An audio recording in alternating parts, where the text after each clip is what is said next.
Assalamualaikum warahmatullahi wabarakatuh. Perkenalkan, saya Ukti Nurbaiti, NIM 306210029, Prodi D3 Fisioterapi. Di sini saya akan menjelaskan tentang jaringan otot. Yang pertama, ada mekanisme kontraksi kerja otot sampai dengan pergerakannya. Kalian tahu apa itu otot? Otot adalah alat gerak aktif pada sistem gerak manusia yang dapat menggerakkan kerangka manusia.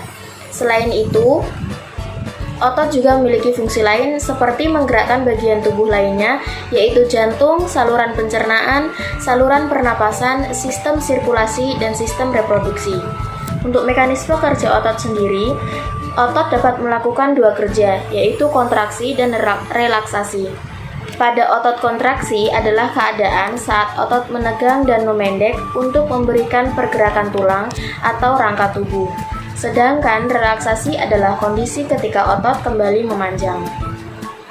Otot tersusun atas dua jenis protein, yaitu aktin dan miosin. Aktin adalah protein pembentuk filamen halus yang terbagi menjadi dua, yaitu protein troponin dan tropomiosin.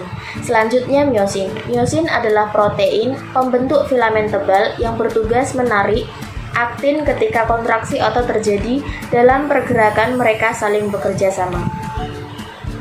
Pada satuan otot terkecil yang disebut sarkomer terbagi menjadi 4 daerah, yakni pita I, pita A, zona H, dan garis Z. Pada pita I hanya ada aktin di dalamnya. Sementara itu, pita A memiliki aktin dan miosin sekaligus. Zona H hanya memiliki miosin saja, dan garis Z sendiri adalah penghubung antar sarkomer. Tahapan mekanisme kerja otot manusia sendiri, yang pertama ada otot menerima rangsangan dari sistem saraf pusat.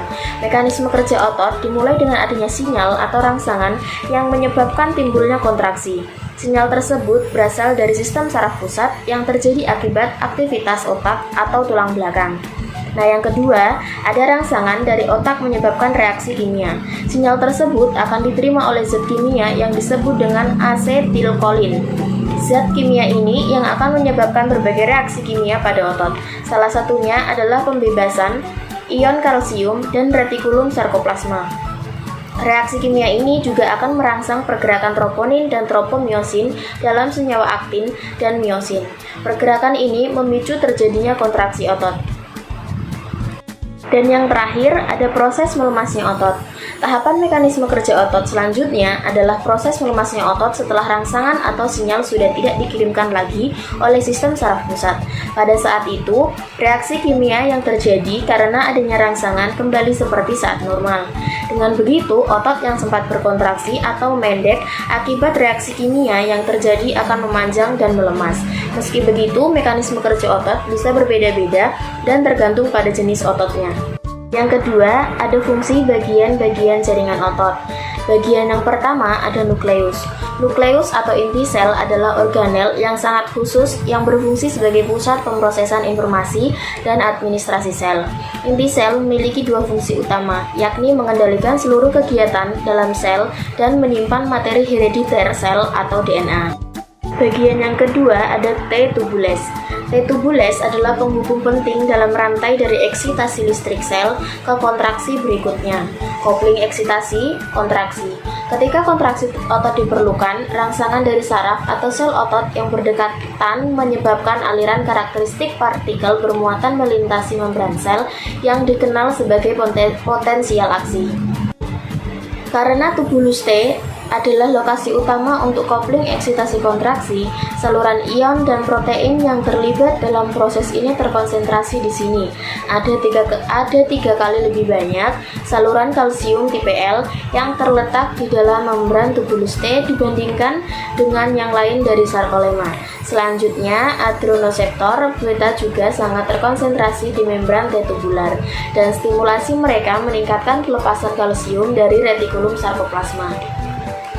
Selain sebagai tempat masuknya kalsium ke dalam sel, tubulus T juga merupakan tempat pembuangan kalsium. Yang ketiga ada sarkolema. Sarkolema atau miolema adalah kulit luar urat yang sangat tipis dan berbentuk seperti pembuluh.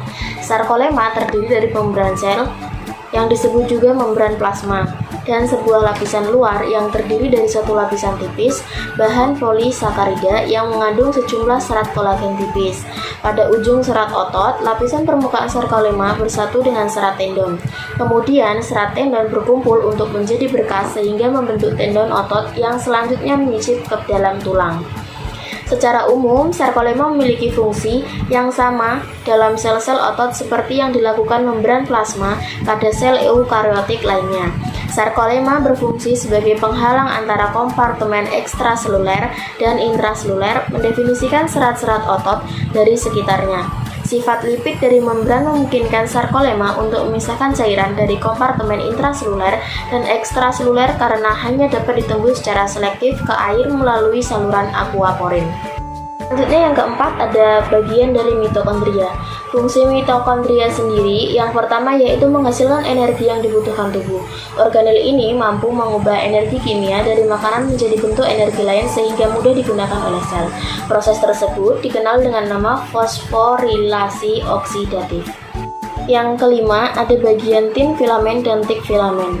Tin filamen merupakan serabut penyusun otot yang terdiri dari protein aktin, troponin, dan tropomiosin, sedangkan tik filamen terdiri dari protein miosin. Fungsi aktin sendiri mengikat ATP dan polimerisasi untuk membentuk mikro, sedangkan fungsi miosin menggunakan ATP untuk menghasilkan energi sehingga memulai kontraksi otot dengan memaksa kepalanya ke arah serat aktin. Dan yang terakhir ada bagian dari miofibril. Fungsi miofibril berfungsi dari miofibril yaitu membantu bertindak dalam melakukan suatu kontraksi otot dengan melalui perantara model filamen geser. Sekian penjelasan dari saya, kurang lebihnya saya mohon maaf. Semoga bermanfaat. Wassalamualaikum warahmatullahi wabarakatuh.